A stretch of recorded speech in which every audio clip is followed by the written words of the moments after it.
You can support this show at patreon.com/ASA podcasting. I have the power. Stop flirting with me, please. The wasteland is a post-apocalyptic mess as the sole survivor wanders out about to see the rest. Nuclear explosion sending out the gamma rays from deep within the core, gross atomic waste.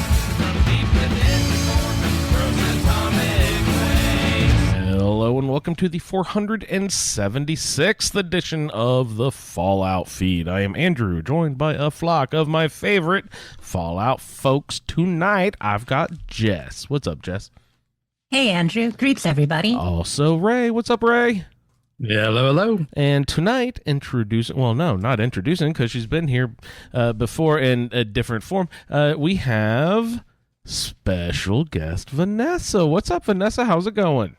Yeah, very good. Thanks for inviting me. Hope everyone's doing well. Thank you so much for coming on. We all know Vanessa's voice from last season on the roundtable when she submitted feedback when we were doing what? What were we doing? Was that Fallout 4? No. Fallout 3. 3. It wasn't 3, was it? Yeah, Fallout 3 DLC. Gee whiz.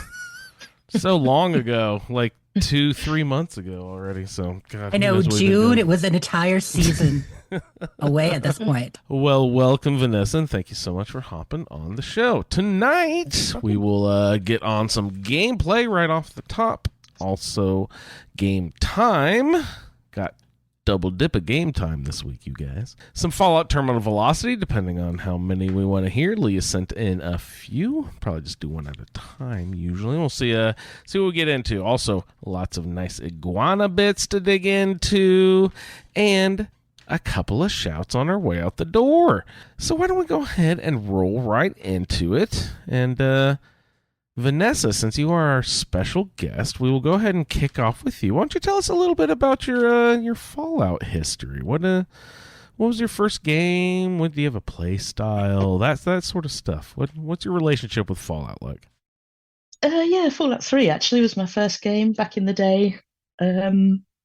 I've been playing Oblivion, I think a little bit of Morrowind, and someone at work was playing the same, so recommended Fallout 3. So I think that was probably Elder I had it on Scrolls. disc. Yeah. Best way to get an introduction. I love it. That was my introduction. Was it? Yeah. Yeah, Well, so I had it later, on disc, so it was a Skyrim. long time ago with all the DLC. So I think I remember New Vegas coming out and all the hoo-ha about, all the issues with that. So I think I played Fallout 3 before New Vegas came out, so it's quite a while ago. 2009, something like that. And then I missed New Vegas, not for any particular reason. I know it was had a few teething issues, didn't it, when it came out, but it wasn't like, I'm not playing that. I just kind of drifted onto other things. So Fallout 4 was my second one back in the day. So that, again, I played just after it came out on the PlayStation. Got through the game, bought the season pass just as the DLC came out, and then moved away and just never played the DLC. So waste of money. Oh, you never played the 4 DLCs. Ooh. I have now, but I hadn't, back then. So I came back to it via Skyrim, actually, funnily as you say that. So I think I played excellent. Skyrim about 2021, so I was way, way behind the times there. And picked up the Skyrim podcast at the same time. So once I ran out of episodes of that, I started to listen to the Fallout feed. That's how it often happens. Ray, he's not on it enough over there. So you have people run out of there. They're like, I need more Ray. So they come over here. Yeah, they're your gateway That's drug. what they do, right? And then I bought the Steam Deck at about the same time. So I thought, I'll give Fallout 4 another try with the DLC on that. Fun. That sort of was just before your Fallout Survival Roundtable, I think. Fallout 4 Survivor. Which I wanted to join in on, but I just played Fallout 4 and then work was crazy busy at the time, so I didn't.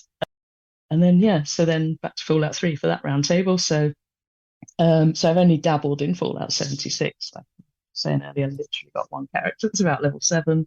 I mean, that's plenty for some people. But that's quite the journey. So you've been a gamer for a long time, obviously. Now, you skipped Skyrim originally when it came out. Both New Vegas and Skyrim just didn't play? Just didn't play, not like, that sounds terrible. I'm not going to play it. Just I'm a BioWare girl, really. I'd kind of at some point woohoo, oh yeah, nice Heck yeah. t-shirt. Yeah, so I bought Dragon Age, the first one, again, like way after it was released, gone through the first two Dragon Ages, thought, well, these are good. Try Mass Effect. I didn't think I'd be into like a space shooting game, but went through the whole trilogy about 3 times in succession. Absolutely loved Mass Effect. But that's it took wonderful. a Cool. chunk of time out and then sort of gradually drifted back to Sure. Bethesda. Yeah. That's a lot there, and they both start with B's. I mean, they're my two favorite companies, so I very much sympathize with where you're coming from. Now, what do you play on? Do you play on console mostly, PC?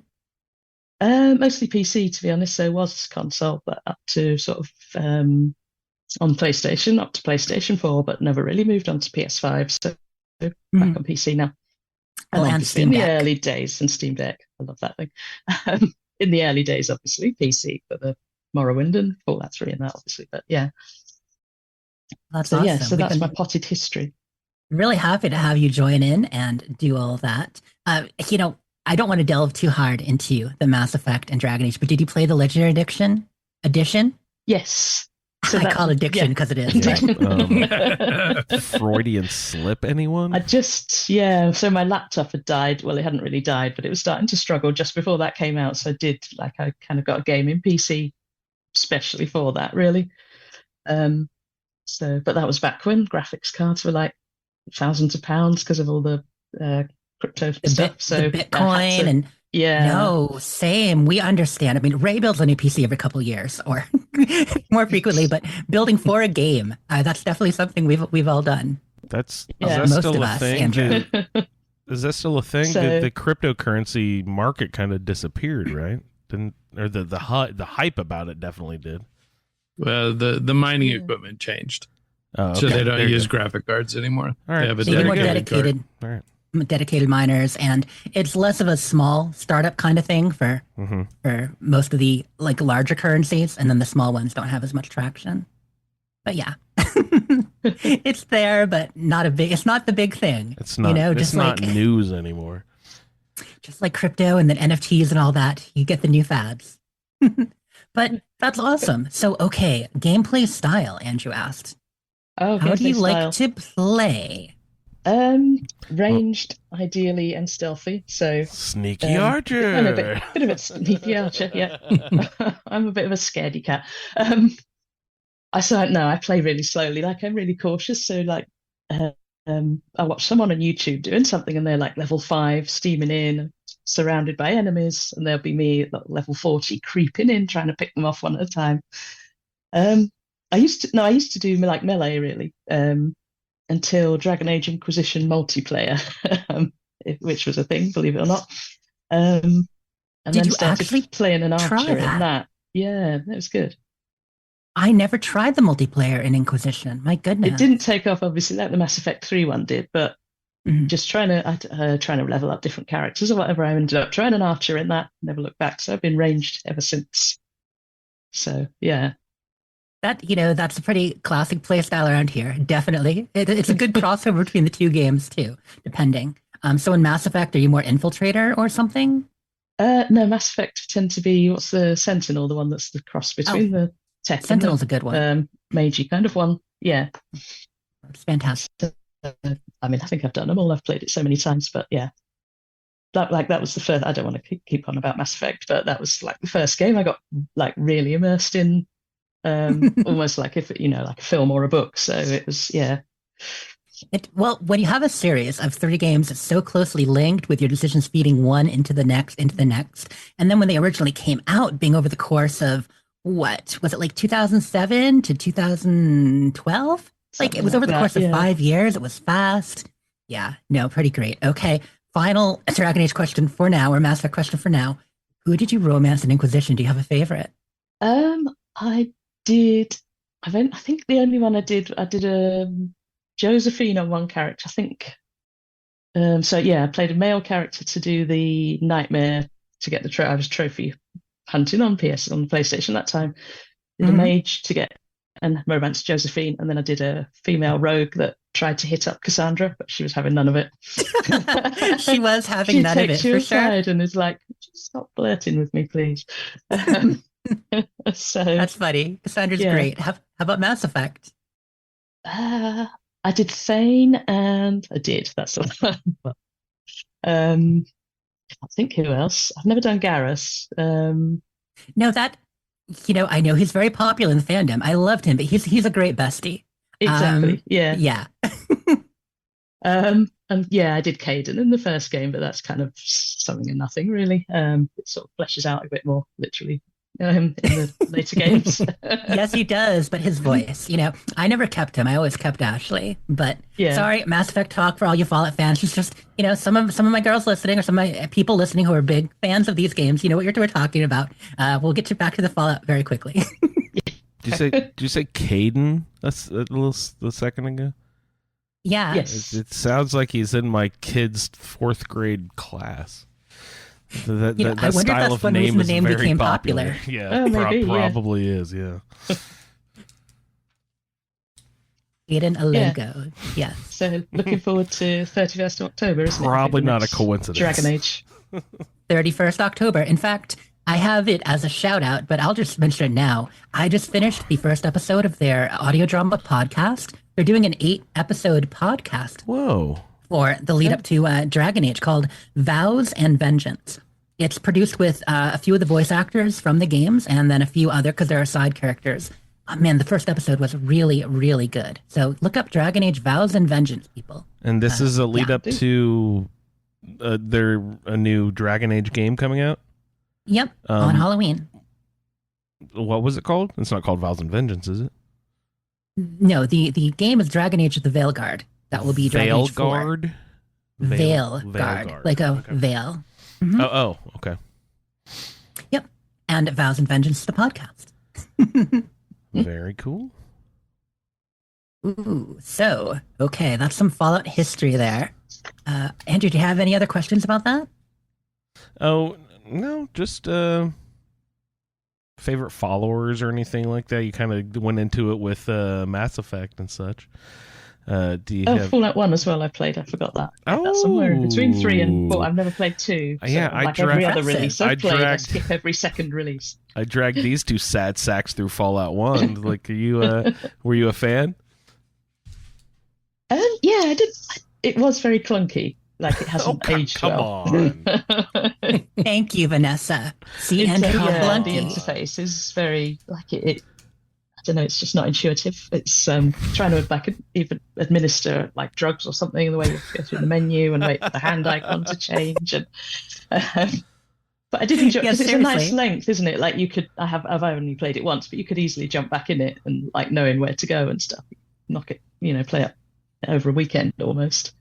Yeah, it is pretty reasonable lengthwise that way. And also, Andrew, it's kind of like a haunted house. I was excited to jump in, and once I got there, I'm like, I don't want to Oh, be no, here, and you this dragged is me through. That's terrible. what happened. It's like, no, come on, guys. This is really fun. I swear. Come on. I promise. Around the next corner. No, it won't be another horrible disappointment again. No, I promise. It'll be great. No, it was great. We loved it. Ray But was yeah, about to so- off himself by the end of that run. I could tell. Ray was just like, I no thought more. Ray would be hardcore enough for it. Please, no more. Yeah, but followers, I guess, only really from Fallout 4. They didn't really do much, do they? In Fallout 3, so Dogmeat, obviously. Hancock, Yeah. who's the guy from Fallout 3, McCready. Don't mind Piper, and the rest of them kind of get out. In my last game, they were sent to Outpost Zimonja to live out their lives. Zimanja. That's when you know far someone's away as bad. I mean, possible. at least it's not Murkwater construction site. Yeah. That's when Oh, you know yeah. that they Go really live- ticked you off. Go live with the mosquitoes. Good luck. Seriously, those are the locations I send companions when I'm mad at them. So I hear you. And what circumstances make you mad at your followers? Just they're talking too much or something? Yeah, criticizing, picking up too much junk and garbage. It's my life. Standing in my doorway. I'm like, how do you think I built the roof over your head right now with this freaking pencil, The- and clipboard. Okay, Yeah. I need these. Thank you. Do you want to live outside? Oh, you do? Here you go, Murkwater.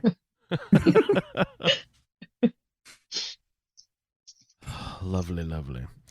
All right. So, what other sort of you sort of mentioned your BioWare? Jess, you showed her shirt. What shirt were you wearing? Are you wearing a Dragon Age shirt?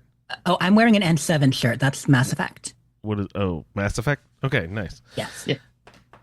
Oh wait, what's So the? unfortunately, yeah. So I think the hate that BioWare were getting about 6 or 7 years ago has moved on to Bethesda, hasn't it? Unfortunately, now It's So back and forth between the two more than not. I mean, Yeah, we kind of know where a lot of gaming discourse has gone the last 6 to 7 years, and a lot of it is focused on our favorite companies. Mm. It's disappointing. Now, admittedly, Anthem was an odd choice. Andromeda was maybe not quite up to the rest of the series, but still Yeah. pretty decent. I Still thought it pretty was decent. Yeah. Yeah. So it's not right. But it is what it is. What are you playing currently?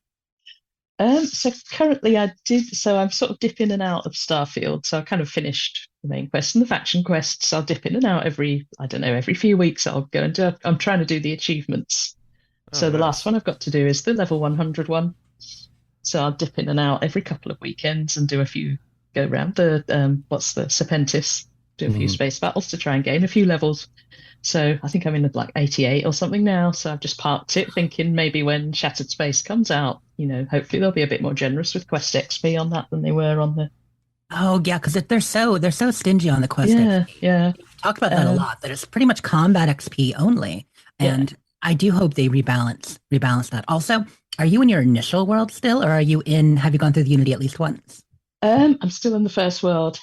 So kind of in my head, my character was kind of reluctant to get involved in all the stuff that goes on. So the background traits, she had a dream home and xenobiologist career. I didn't know what a xenobiologist was, but it sounded like it might be a proper job. So she's kind of got this whole life in the background that doesn't want to leave behind. So I will go through the Unity. I did think, well, maybe if I just go through that and hammer through a couple of the main quests in that, because they do reward XP, don't they, the main ones, but they do give maybe more. gain a few levels that way, but I haven't done it yet. I'll probably wait And it makes after the DLC. But a little harder each time too. It makes it a little harder again if it's getting a bit easy.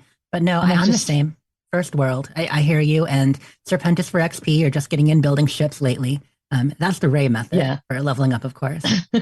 And I just hate those temples that you have to go through to get the powers. So the thought, I can't see me ever going through 10 worlds doing those all again. So no, that's one of the most important mods. Or simpler make it like a dragon wall. Let me walk up to it, shout a little bit, and then I'm done. Okay, we're good. Like play some cool music, and I'm done. Thank you. Yeah. Next. So a little bit of Starfield dipping in and out, but I don't think I've touched it for about a month now, just waiting for the DLC to come out. So I've gone back to New Vegas, so I'm trying to correct that fundamental character flaw of not having played that. Whatever. So I'm pretty early on. I've just got up to, in terms of the main quest, I've just got up to Novak. Oh, beautiful. Yeah. And then sort of branched off to do one of the DLCs, Honest Hearts, the one in Zion. So yeah, that's good. Really like the setting. It's even with New Vegas's dodgy graphics, looks really nice. Bit of a weird story, I think, with like the missionaries going in to sort out the local population, but maybe it makes sense at the end. Honest Hearts is a bit, yeah. I mean, it's good, but all the DLC was designed for later in the game, so you went in pretty early. But that's exciting. So I've never tried playing it before level 10. Too early. I think I was about level 7, level 8, something like that. So it's not horrendous. I mean, I normally play on normal difficulty. I'm not hardcore in any way in that regard. But so yeah, it's sort of noticeably different to the main game, or noticeably more difficult. Everything's a little bit more bullet spongy, but it's not been too bad. I'm playing it on hardcore mode, actually. So obviously in New Vegas, it's separate, isn't it, from the difficulty, like the survival, So that's kind of good. I sort of was tempted to try that in Fallout 4, but I didn't know if I wanted to worry about eating, drinking, sleeping, and have a really hard game at the same time. So but it's pretty unobtrusive in New Vegas. Other than the limb damage, that's been a real problem. You learn where But all you the can't best heal him damage with mattresses stim are hacks. very quickly. Yeah, and the doctor's bags weigh an absolute ton. And you've got limited carry weight. Oh, Anyway, so yeah. Forgot about that with New Vegas. Yeah, yeah, they do make that part a little bit difficult, but it is nice that you can change. The survival elements and difficulty are two separate things. Yeah. That is nice. So yes, that's about where I'm up to in that. So the only companion I've got so far in that is the little iBot. Is it Eddie? Edie? I don't know how Edie, to yep. pronounce it. Yeah. People say, I think it's officially Eddie, but I say Edie because Okay. Mass Effect. Yeah. So I'm enjoying it. I wouldn't say it's like head and shoulders above the others so far, but I am early days.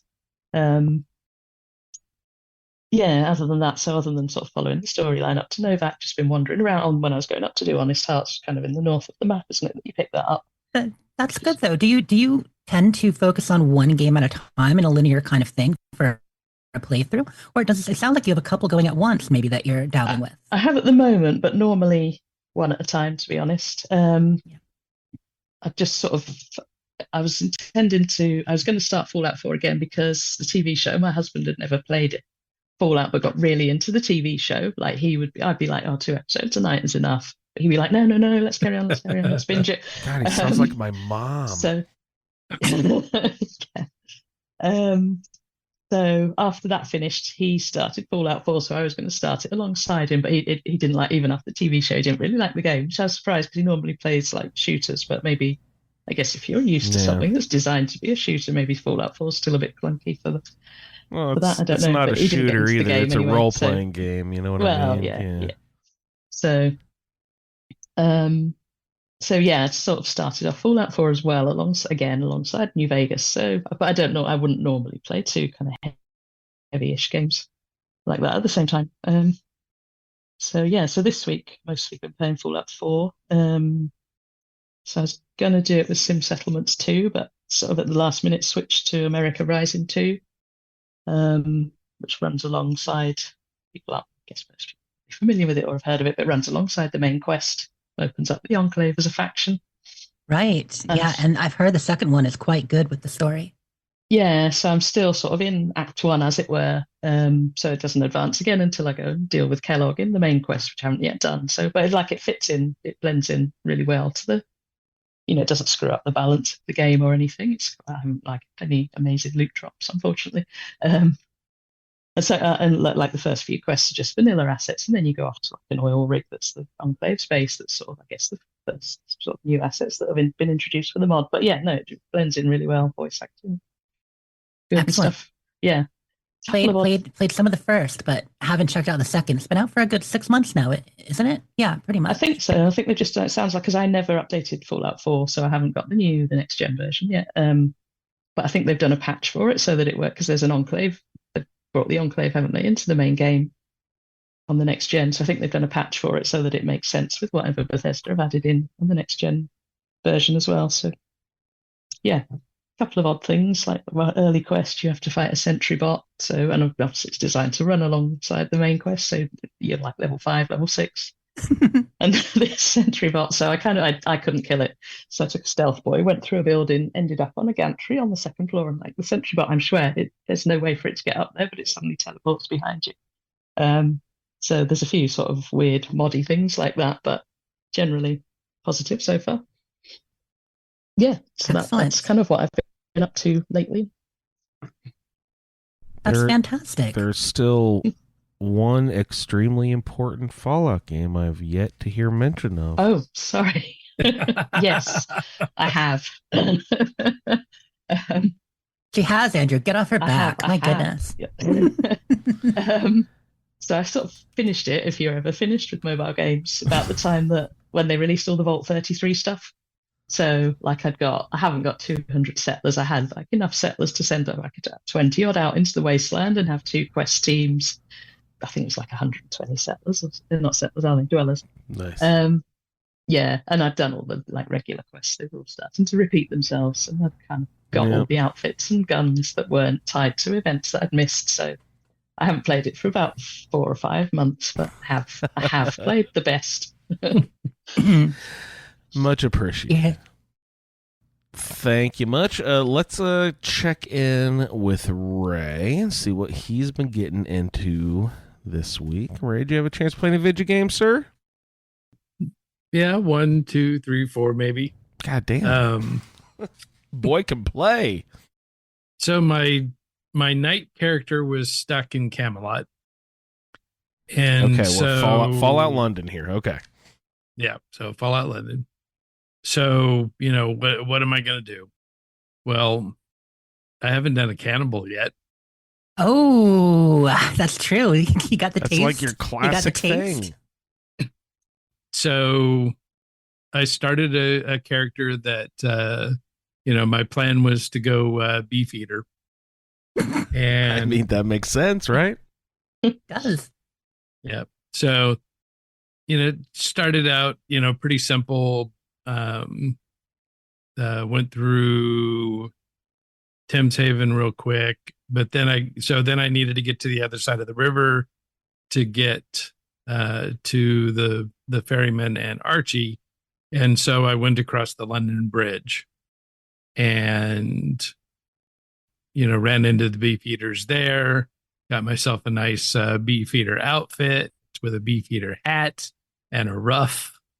And Very important to look the part. Yes, and a pike.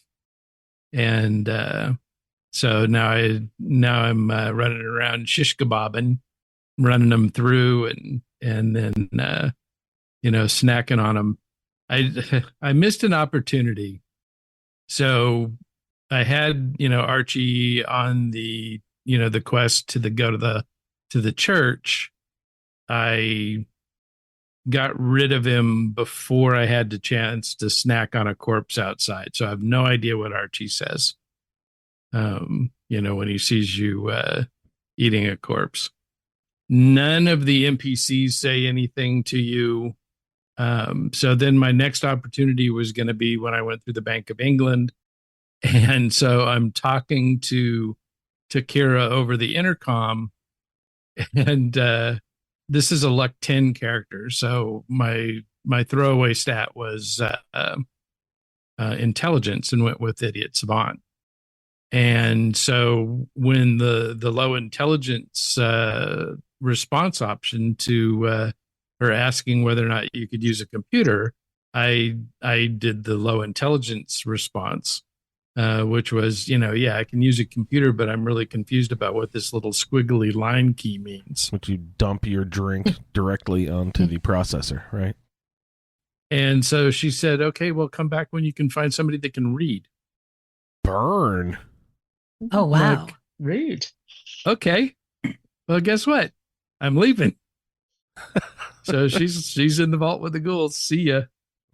All right. Have fun, lady. So now I don't know what she says when you eat a corpse in front of her. That's great that they wrote that in, though, that there are some low intelligence things. So is this your first low intelligence character in London? It probably is, right? Yeah. This is your fourth character or third? Fourth. Okay. And Idiot Savant, you said that they actually made it less obtrusive, like the sounds for this one? Yeah, so it doesn't have that crazy, where it bursts onto the, onto your audio track with the psychotic laughter. This one, it just plays a little tune, and a girl with, googly eyes is skipping rope, and that's the Idiot Savant animation. So much easier to deal with, not as jarring. Yeah. Doesn't jump you every time. Yeah. So it's been pretty fun.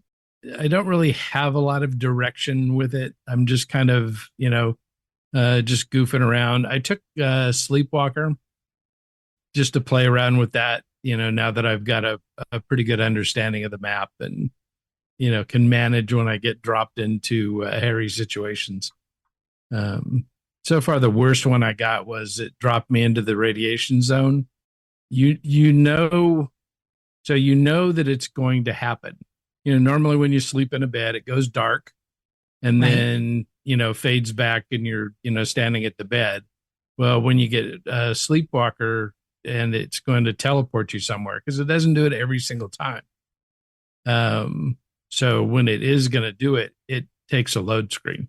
So So you You've got steal a head- yourself. yeah, you've got a heads up that it's about to happen. So as soon as I started taking radiation, I popped the map open and fast traveled away. Sleepwalker would be a really brutal perk to take on survival. I can't imagine because yeah, being able to fast travel kind of saves you, just like with Nuka Shine. You know what I mean? You don't know where you'll end up. You can explore there, but you can also just fast travel back to where you need to be.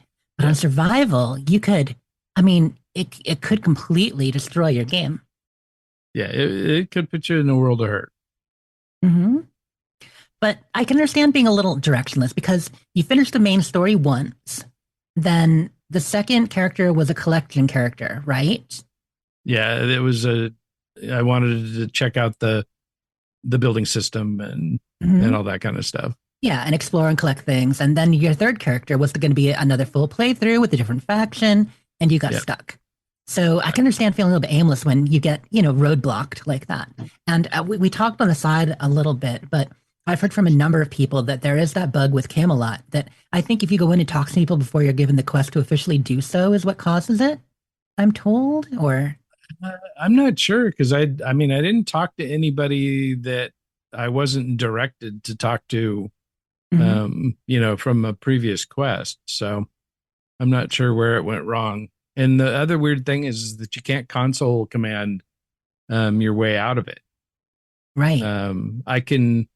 It'll take the console command to complete that quest completely. But I don't want to complete the quest because then that breaks a couple of other quests. So, but it won't let you start the quest. You can end Yeah. it, but you can't start it. There were some comments from the devs, during one of their two long dev streams they've done where they're like, you can console things. Like you see that door, you want to go through it, you can open it with a console, and people do. And they say, why is my game broken? Right. Like advancing quests and stuff, unless you know exactly what you're doing, opening certain doors can keep certain things from happening and break the whole game. Not that you were doing that, you're trying to fix it, but it is interesting how that works.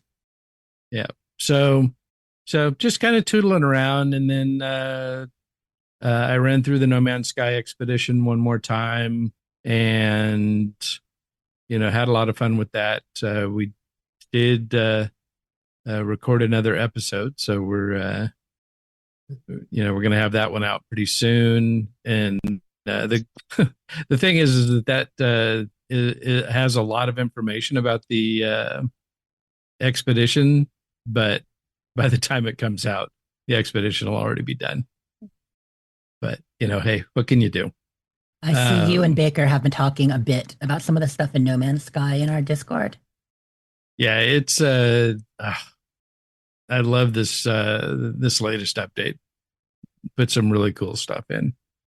Yeah, I've been touring around the Serpentis system, leveling up my I've got a character that 100% lives in space.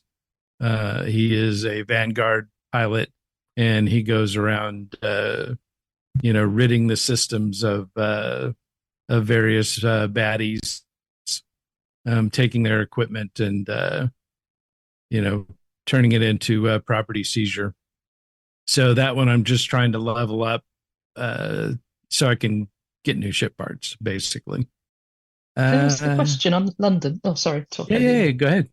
Does it feel like you're in because that was what made me not jump into it straight away. Does it feel like you're in a Fallout game, or is it like Fallout in name only kind of thing? No, I mean you can. So it plays like Fallout. So mechanically it's the same. A lot of the assets are there, but Half the reason all that Fallout is all the Fallout. interactions with characters are all UK. All the locations are all UK. So it still feels like Fallout as far as a game because of the way that it plays, but the flavor is, I mean, it's even more dramatic than the difference between New Vegas and Fallout 4. Definitely. Yeah. As far as the feel, I mean, you get a different flavor from those two games, and they play different because, I mean, they act different. They have different stories, and different styles. But this is kind of the same way. It plays like Fallout, so everything is familiar, but the setting is really unique and a lot of fun. But I we're still totally agree with missing. Ray. We're still missing a lot of the iconic imagery with like Nuka-Cola, with all like our familiar snack items, that sort of stuff. Those are all gone, right? It's all that I mean, stuff there's is still different. Nuka-Cola. And Oh, you there is see a Nuka-Cola. few- Okay. Yeah, you see a few, Vault-Tec logos and stuff on things. Okay. Yeah, But there are some familiar things. Okay. But you're eating, shepherd's pie, mushy Mm. peas, I love Yeah. shepherd's pie. Yorkshire Lots of pudding. beans. Beans on toast. So it's it's unique in that way. Yeah. I'm having a blast. I love it. Yeah. Pretty much everyone who's gotten it running and playing it, like in our group, is generally enjoying it too, a somewhat to a lot. Yeah, Yeah. no, it definitely seems that way. I will jump in at some point.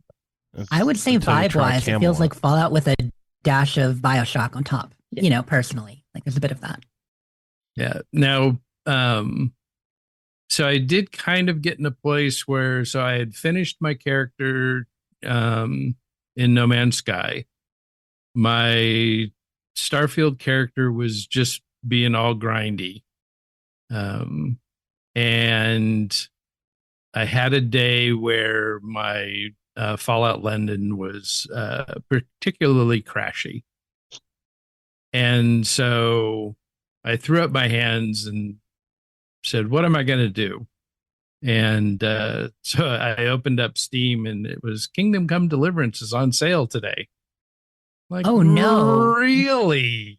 Oh no, Ray, you should play it, but that could really pull you in. So and then to top it off, there were 2 days free play.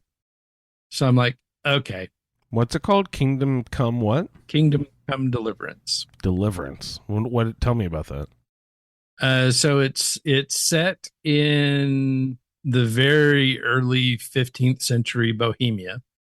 So I think it's set in like 1402 or 1403, something like that. And so your dad is a blacksmith in this little village. Oh, so not like Jack Um, Kerouac Bohemia? Is it different kind of Bohemia here? Yeah, the actual Yes, very different. Bohemia, Okay. not Bohemian, Bohemia. Ah, sorry. You play Henry, a ne'er-do-well who might become a squire and a knight. On the road again. It's a very realistic open world medieval game, right, Ray? Essentially, Yeah. is what I understand. That absolutely positively does not hold your hand or give you much in the way of quest markers You love that though. or tell you what you can do. It is you appreciate incredibly that stuff. open. I do. And so I was, I played it for a couple of hours and was hooked and ended up buying it. I could see this being your main game for a while if you get into it, because it's supposedly very detailed and at this point quite polished too. It's been out for 5 years now, probably at least Yeah, 4. it's maybe been more. a while. goodness. Yeah. Mhm. I thought it was a Um, new game. And I guess the big push is, so they've got the second edition coming out in February, I think it is. So there's a big push on it right now. So I got in, I got hooked.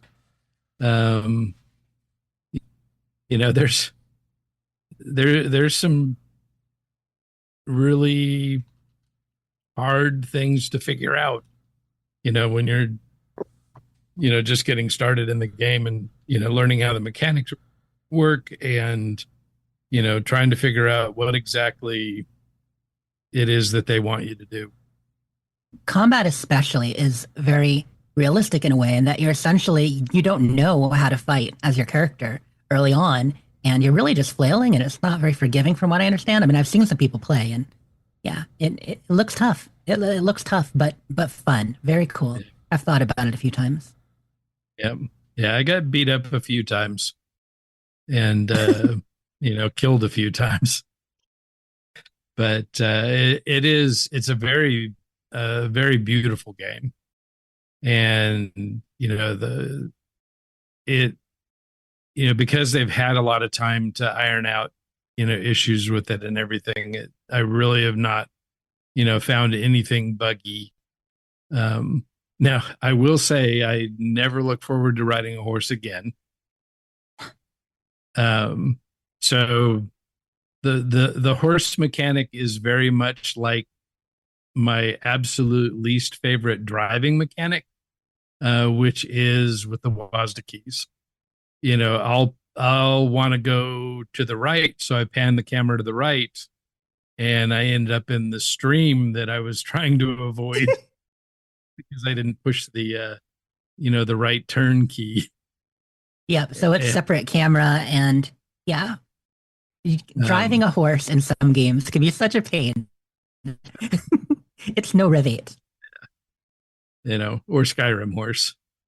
Right. Because this thing can barely get out of a ditch, let alone scale the side of a mountain. Easiest horse to ride is Roach in Witcher 3. I really liked the horse mechanics in Witcher 3. But even Skyrim or Oblivion horse, I do everything I can not to ride one. Really? You don't like the Skyrim horsey? I like Skyrim horses. I do. It's way better than the goddamn dragon. That's for sure. Yeah. Well, I don't ride dragons either. Yeah. I get You there don't on go up foot. to Solstheim and do the whole. I don't even remember How can what you that DLC's stop and called take anymore. pictures and pick flowers? Yeah, no. Ooh, Yeah. pictures I have from actually, I don't know if Dragonback. I've ever ridden a horse. It was like probably my first playthrough, but Skyrim, no. So I'm not really familiar with how they control. That blows my mind. Anyway.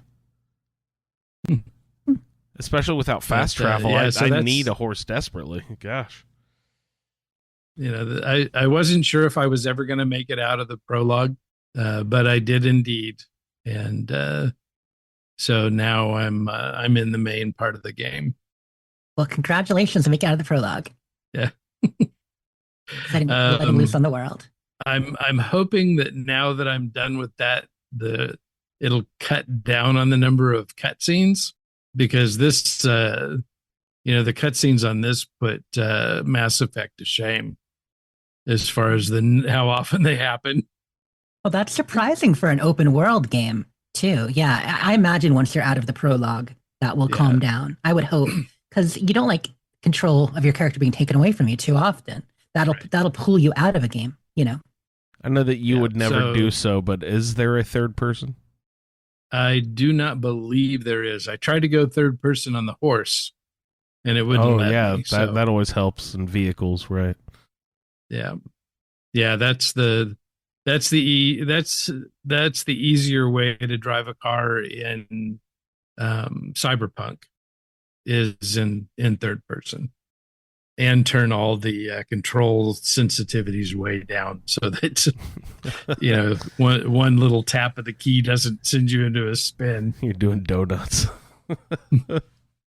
Now I've got some gameplay up here looking at the Kingdom Come Deliverance. It looks pretty cool. Did you say there's a second one coming out soon or something? In February, yeah. February, cool. Yeah, So, it looks we'll like the kind of game see I how would it have goes. loved back in the day. Yeah. Yeah, it's an interesting game, and I love the period, and and trying to figure out a new game. They're trying to figure out, because this one you have to sleep, you have to eat. There's a lot of things that affect your performance. I'm about to go into sword fighting training. So we'll see how that goes. Right now, Good I'm luck. just in the flail around and hope you hit something. I feel like that's a lot of the combat in the game from what I've seen. So Can you be a cannibal? I do not see any of that mechanic. Is there showing its face? are there going to be like wizards and dragons and that sort of stuff? Because it totally looks like that era. Like there could totally be that sort of stuff. No, there's no fantasy in it at all. Okay. It's all based on history, and from what I can tell so far, it's historically accurate. And where are we? So what is it? It's I assume it's the UK now, I guess, somewhere, part right? of Germany. It's- Okay. So Yeah, like Prussia. Bohemia. Austria, Germany. The Austro-Hungarian Hungary. Empire, right? Yes. That was in the 1800s, I think. So it was before that even. You said it was 14 Yeah. something, right? Yeah. I think it was. So, the story is just right after Charles IV dies. And I don't know my history well enough. Charles IV was So he was Russian or something. No. the last great king of that time period. He Okay. he was he ended up being made king of all kinds of stuff, including the Holy Roman Empire, Italy, Oh wow. Bohemia, Luxembourg, all the that whole area. Glad it got But Luxembourg. he's the one that turned Prague into a capital city. Ooh, it's a beautiful Neat. one. So you could learn a lot of history this way, assuming from that time period, because I know that they strove for realism from Yeah. what I've heard. So Uh-oh. that's really neat. This is like when my Yeah, and you mom have to- tricked me into liking Carmen San Diego. Oh. Or how I tricked you into playing Stalker. Which, by the way, The I promise don't of Chernobyl. I don't see on your playlist for this week. We'll get to your gameplay in a minute, though, Andrew. But yeah, I'm curious if you kept on playing that. We'll get there. There's an awkward silence. So, but that pretty much rounds out my meager gameplay for the week. Just I was about to say one game, but you said a couple more. All right, Ray. Thank you so much. Jess, did you get a chance to play any video games this week? Not really. I was in a few games. But that's good because we got a lot of great gameplay and history from Vanessa and Ray. The only game I was in at all this week was Fallout 76. And of course, I was in it recording footage for the play and then performing the play. So yes, our Shakespeare play went off very well on Sunday. Oh, It went very well. We streamed it. That's Thank awesome. you. We had a great audience. So That's I did so jump in cool. 76 on There was much Saturday rejoicing. because as y'all thank you. As you know, I still had to work on my intro, my titles and Yeah, my you credits had because to. I had started them, but I had this idea that I wanted for the titles that I was having trouble kind of figuring out how to do. Because it's a Western inspired, but also a kind of a gunfighter, gun shooter kind of inspired. I wanted to do kind of a cross between like the old Bond intros with like the silhouettes and bullets, stuff like that, Yeah, and cool. and some old Westerns. Exactly. Neat. But how do I do that? Because I want to do it in game. You know what I mean? Because we tried to do everything assets in game. Oh, good So I Lord. ended up figuring out how to, because we can do some good silhouette photos and stuff. Sniper in the scopes? I don't know. Weird. Yeah, there's an idea, but we can do some good silhouette photos in 76. What I ended up doing was getting a volunteer, my friend Lawrence, the writer for the Modus Files. He jumped in with me to do some of the acting. So I recorded him. Like I wanted to get the whole walking away in the distance. So we went into the Flatland shelter, and I got him like dressed up in the ghoul, long coat and the hat, looking Nice. like a ghoul, and walking towards the mountains in the distance for the credits. That's cool. And then for the shadows, we just did silhouettes against a white wall in a bright room. Oh, okay. So- That's cool. Right. And once I recorded that, kind of like a green screen. Mm-hmm. So once I got a lot of that recorded, because I tried doing shadows against the ground first, because that seemed kind of cool, but then incorporating the credits, I couldn't quite get working. So once I did that, I'm like, okay, I got a lot of great footage. What do I do with it? Well, I ended up being able to kind of treat it like a green screen and superimpose it onto things in the game. So Nice. I shot a whole intro in the game in 76. I went into custom and I built out, decorated the area in Nuka World, the Wild West Showdown, in Nuka World on tour. Yes. Oh, Yes. God. No, forget what it's called. Dang it. Wild West Showdown. Well, Showdown, so yes, there you go. Vanessa. So of course, Nuka World from Fallout 4. Mhm. So the Wild West Showdown, in 76, we got about a year and a half ago for Christmas. Yay, Christmas present. An expansion called Nuka World on Tour. And so it's a little mini Nuka World festival that tours around to smaller communities. And they were on tour when the Great War happened. So the idea is that they're still, they got the equipment, they got the stuff, so they're still setting up occasionally. And they've been set up in West Virginia for the last year. And so, there's fun. There's the Cappy's Big Top, and there's all kinds of events there. The Tunnel of Love. There's a roller coaster. Don't go on the roller coaster, but there's a roller coaster. And they've got a little Wild West themed area. So I'm like, well, since it's kind of a Western, so I filmed there, and I kind of basically ended up superimposing the shadows on top of things and making them work with the credits. And so that was fun. That was my gameplay. Was really just kind of getting in there to get photos and film for that. Got everything all set. We did the play on PlayStation on Sunday night. Okay, I'll talk gameplay a little bit here too, because people can feel my frustration. So the play is at 7. So of course we have call at 6. Everybody on the server loaded in, ready to go by 6. Okay, avoid accidents in case there's issues with queuing, trouble getting in, stuff like that. Makes sense. Whenever you have a large event with people on a server, you kind of want to do that. And Sound check. With- Come on. Right. Yeah. right, sound check. Yeah, I'm doing all the tech. So exactly, got all that too. Got to make sure all the tech is ready and working. But a lot of it on Fallout 76 events is simply getting everybody on the same server and making things working and ready to go. People have their outfits. People have their toxic goo for their death scenes. Fun fact, Vanessa, if you want to kill your character for dramatically in game, because you can do that in 76, because you just respawn, you can drink some of the green toxic goo from the super mutant vats. Sounds lovely. It's not recommended normally, but if you want to, have a character die, just drink some goo. It'll get you nice and ready to write down low health. But so get everybody ready. Well, so we did that. We got on. We queued. It took a little bit, but we got pretty much everyone on. Well, with a requeue or two, there's probably 12 actors plus crew. I think there were about 14 of us involved, and then we have a number of people watching in the audience who wanted to be there. Well, about 8 minutes before showtime, maybe even 5. It was shortly before showtime when I'm going to go put everything on Server standby. shutting down.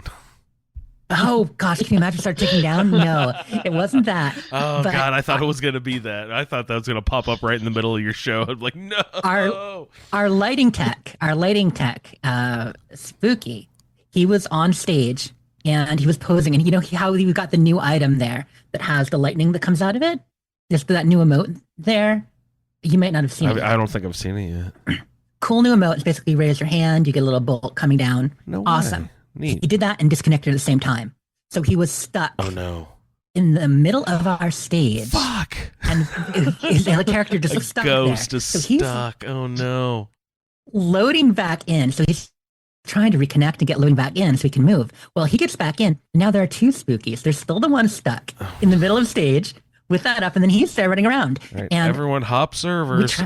we tried unloading the camp, loading it back in, going into a shelter, coming out, all these little things that reset the server. And so 2 or 3 people were able to not see him, but your girl, who's the camera for the whole thing, he was stuck on my screen, and half the actors, they're not going to act around this guy in the middle of the stage going, I have the power. Just By the power of Grayskull.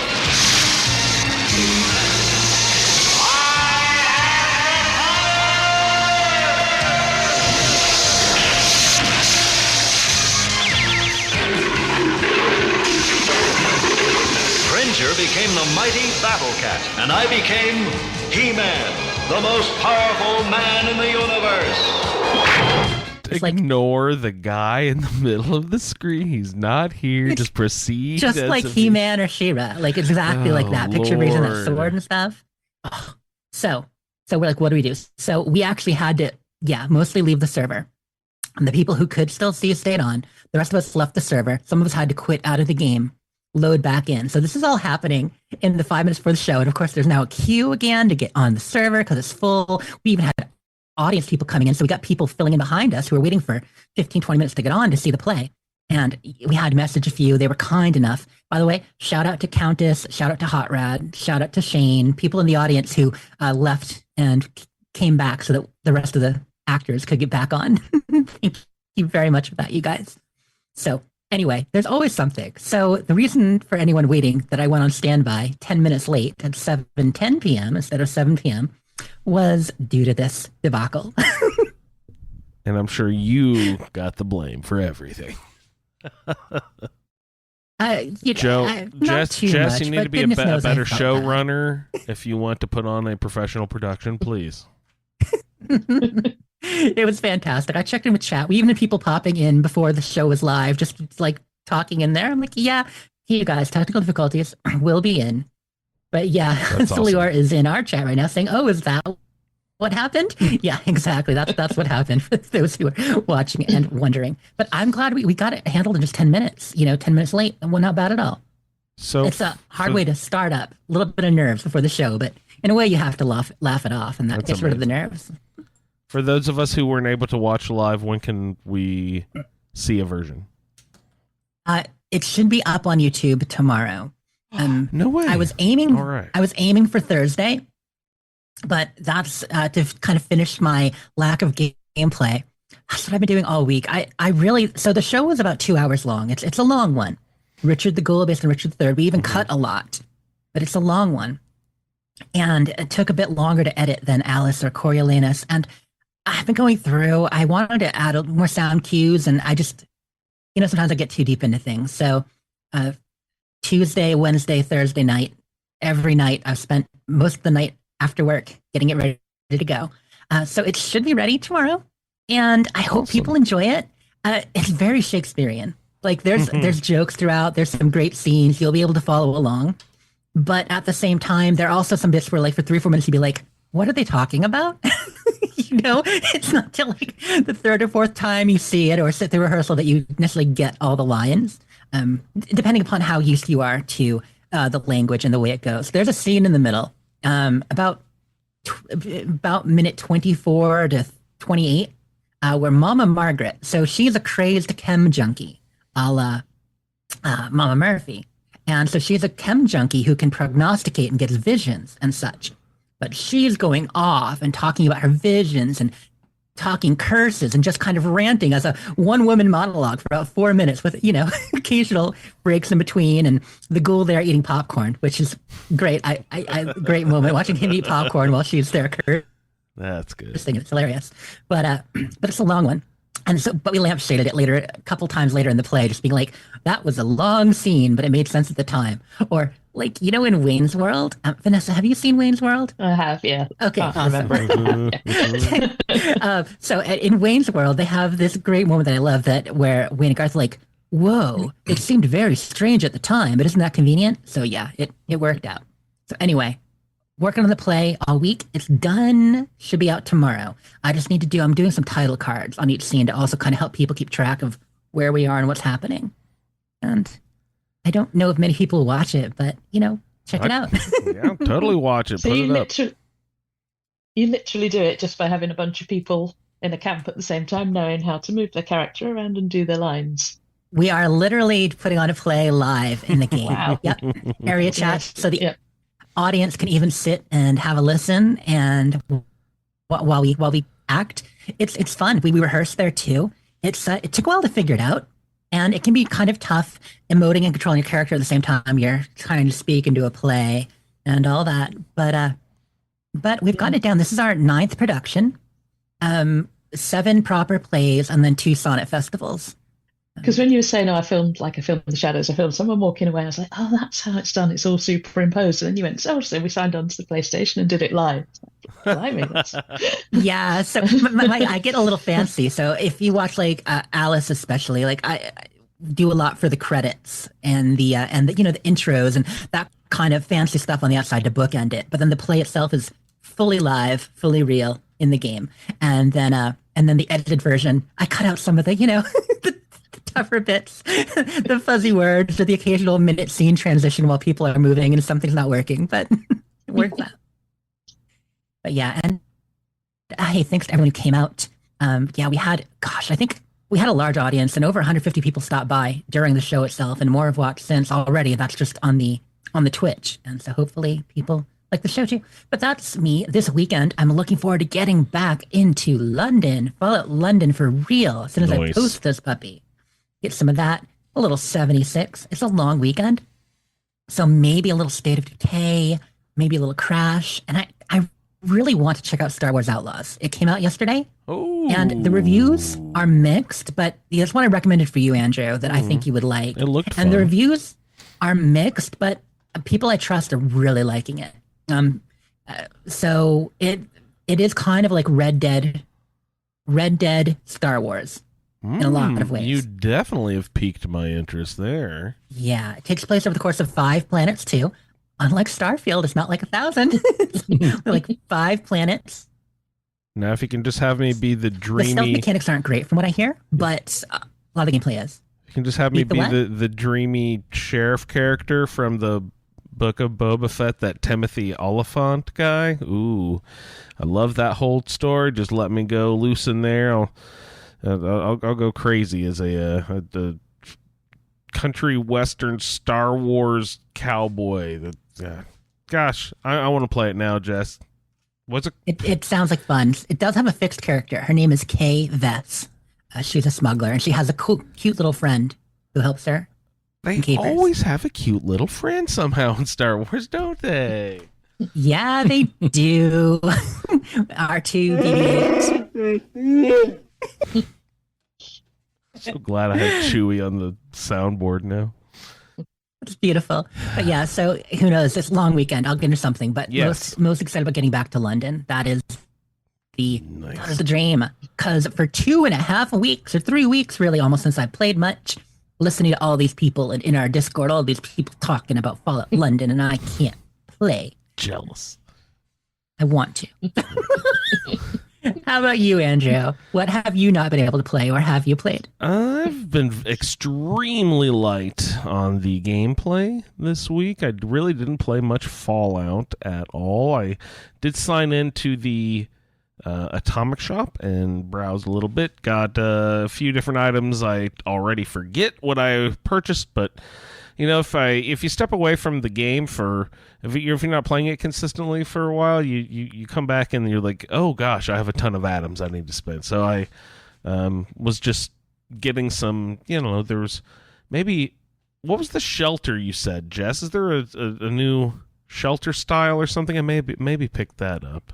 There are what that was. There are a couple of new shelters. I was talking about the Flatlands, but the newest one is with the park kind of location with the sanctuary style home. Oh, remember? yes, right. That's the one I picked up, right. But you were saying that you can't like do a full neighborhood or anything. But I got it anyway because I thought that would be fun to play with. But Atomic Shop, also briefly logged into Shelter a couple times just to do my thing. I even opened it up on my phone the other night for some reason. I don't know. Usually I'm playing on the Xbox, but it's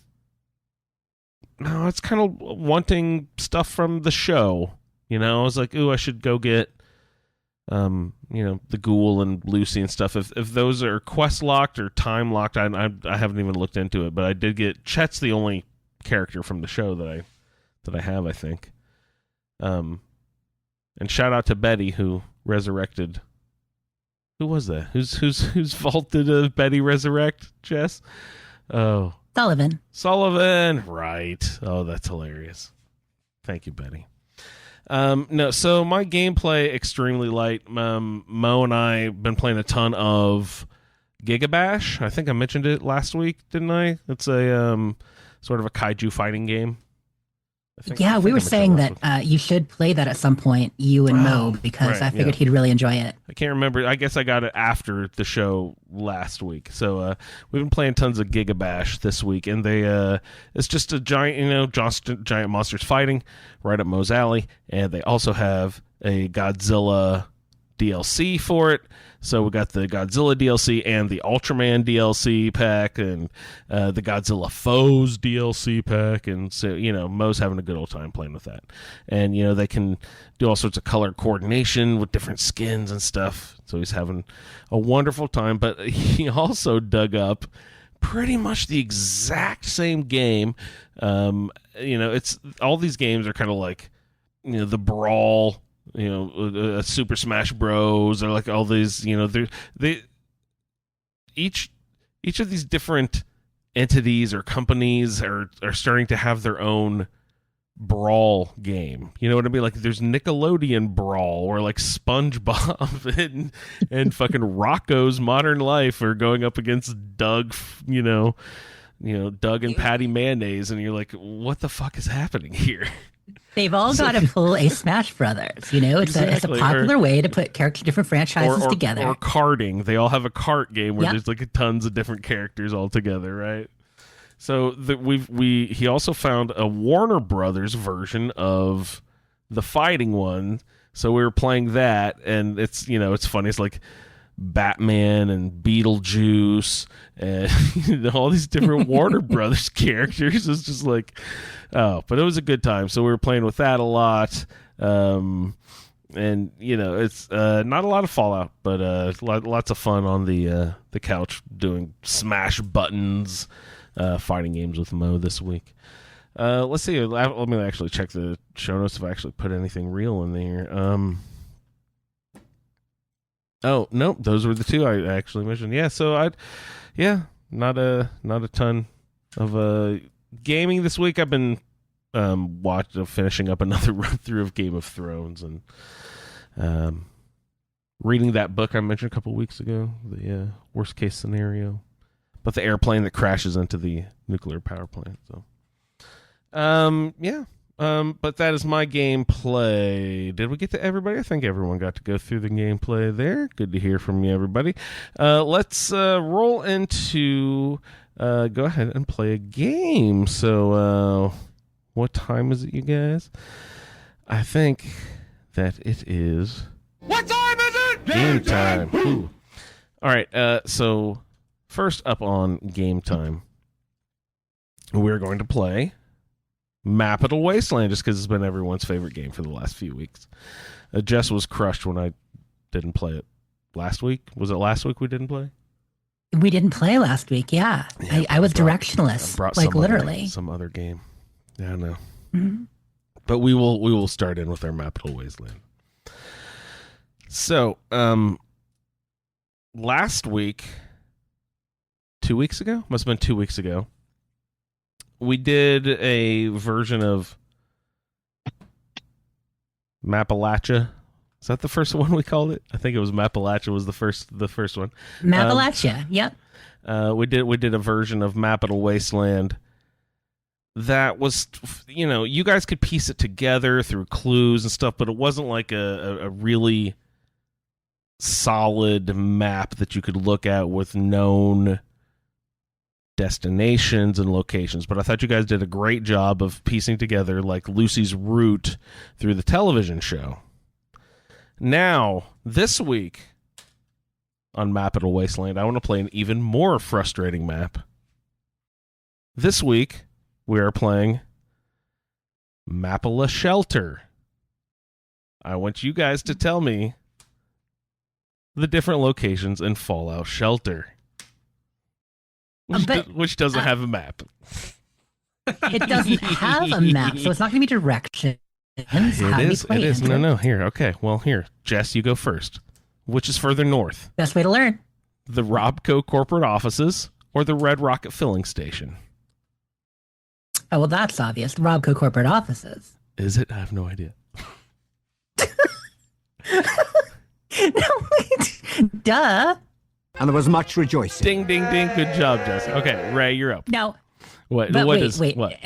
If we're talking actually on the Fallout 4 map, I mean, that's different, but we're talking Shelter, right? So I know.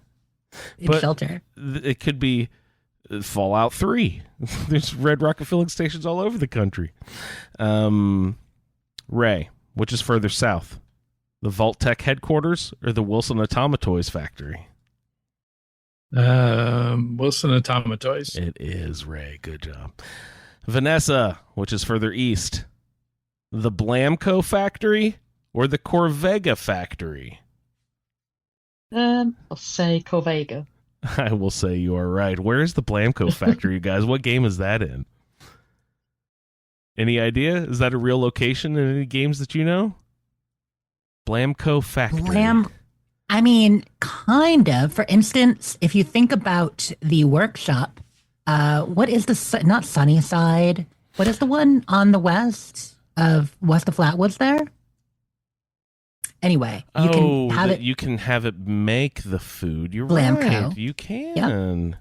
But I'm sure there's Blamco factories in I the want to say I can't think of Sunnyvale. one right now, but definitely not Sunnyvale. All right. Last one, Jess. Back to you. Which is further west? The old candy factory or the old costume factory? Oh, the old candy factory is much further west. And there was much rejoicing. Nice. Okay, you guys. That was a riveting edition of Maple Shelter. Sorry, I'm looking at the word trying to see how... Oh, man. I think we need to celebrate with some vuvuzelas. Oh, wait. You guys want to play...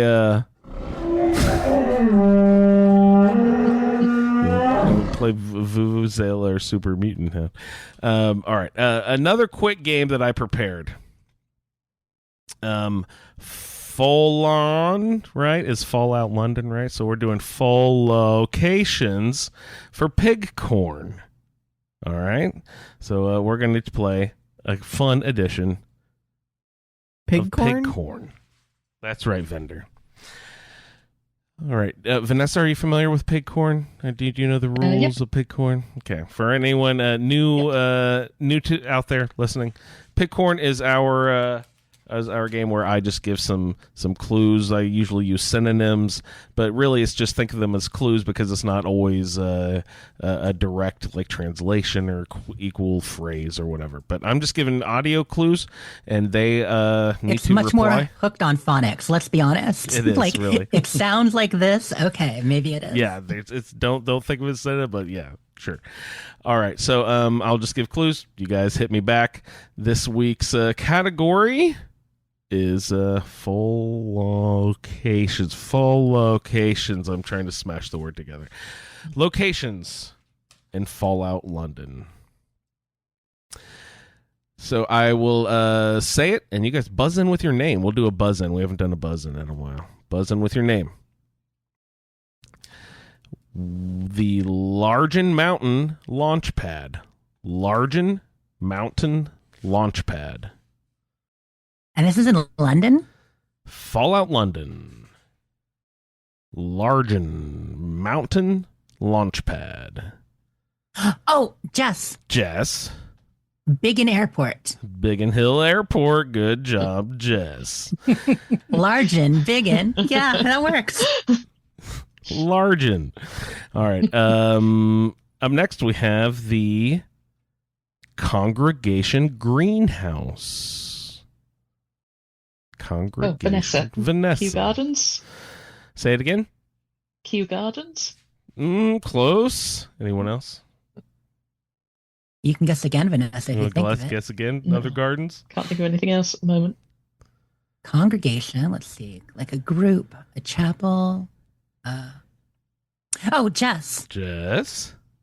Covent Gardens. Yes, again. You are ripping them up, Jess. Good job. Because congregation, you were thinking convent, right? Or like coven. I searched it up on the thesaurus, and covent is and convent are synonyms of each other as well, which I was like, what? Who knew? Okay. Also, how do you pronounce that, Vanessa? Is it just Covent Garden or Covent.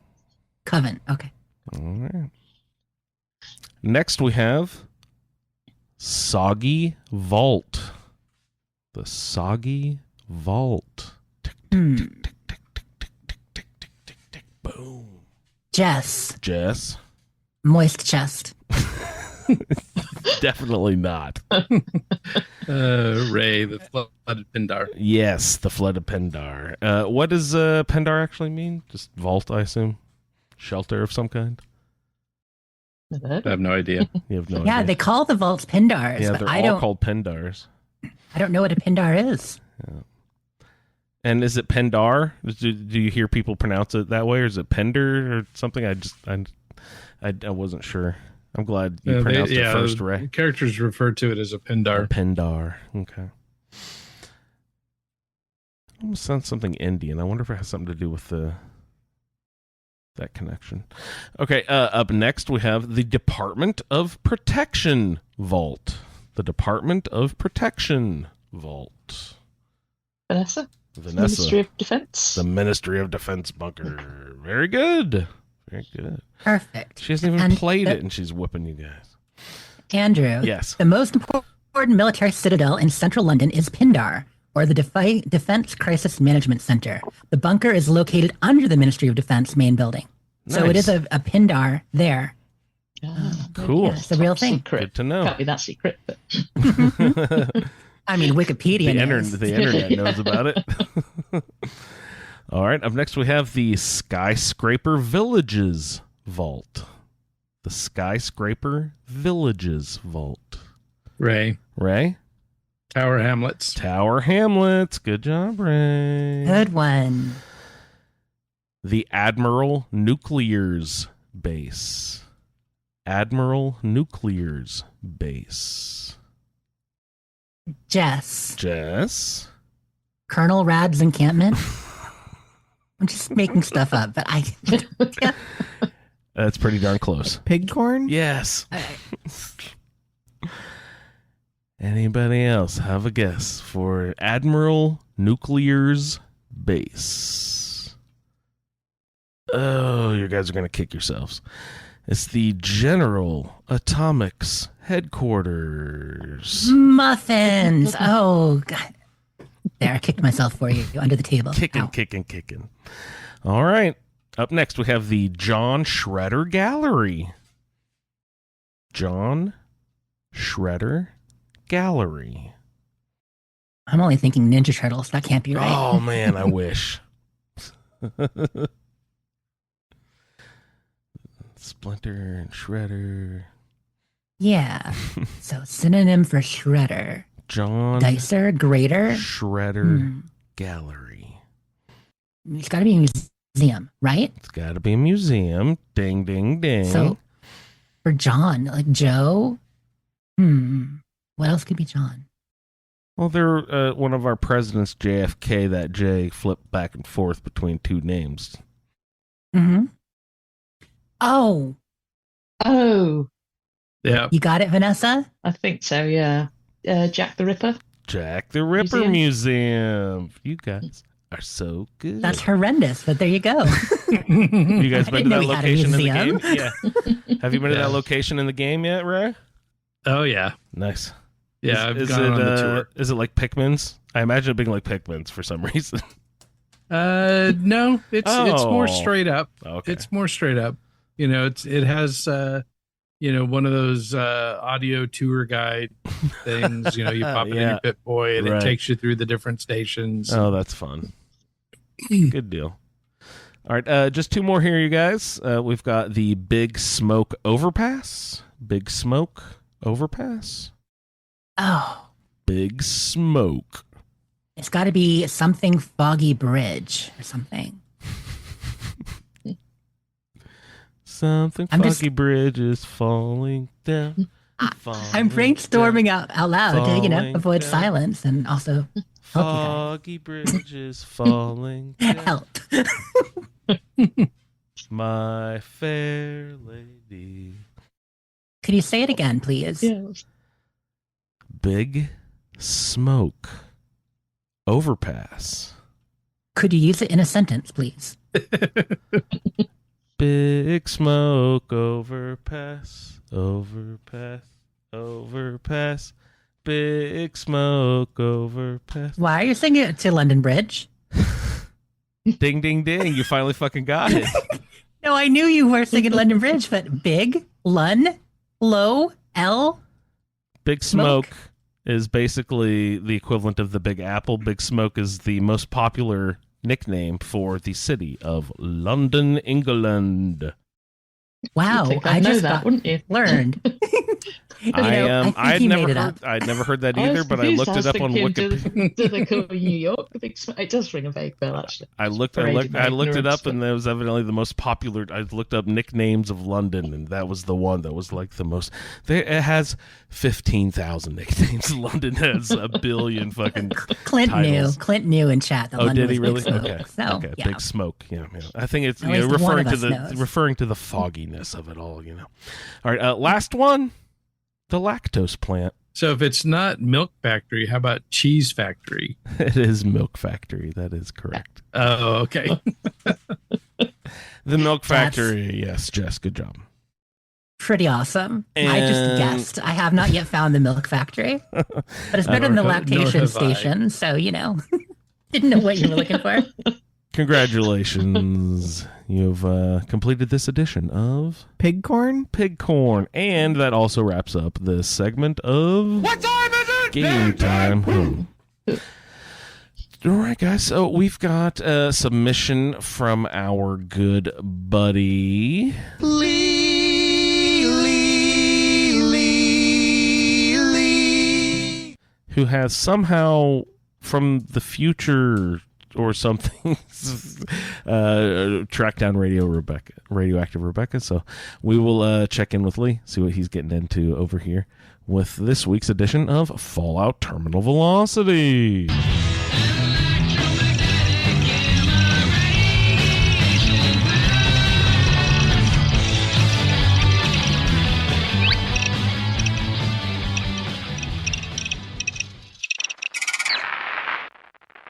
Charlie's Terminal Velocity Logs, Tape 2. The Shard. Charlie here. After escaping the Angel Labs building, I came upon a shopping and entertainment complex called The Shard. It was in a dreadful state. Again, I will summarize the contents of this terminal. Welcome to The Shard. This is a note to the concierge staff from the management, which emphasizes the facility is the premier hotel and residence. Or at least it was. It reads as an introduction to guests and assures them of comfort and security. This statement is rather out of date. Throw the peasants out.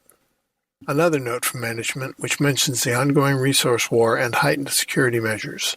The employees are encouraged to exclude individuals of lower standards or class as they are not permitted entry.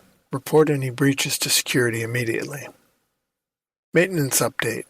There is an update on a, quote, recent, quote, plumbing incident on the 12th floor and emphasizes that this should be fixed within the week or you can find another job. Don't let the mice in.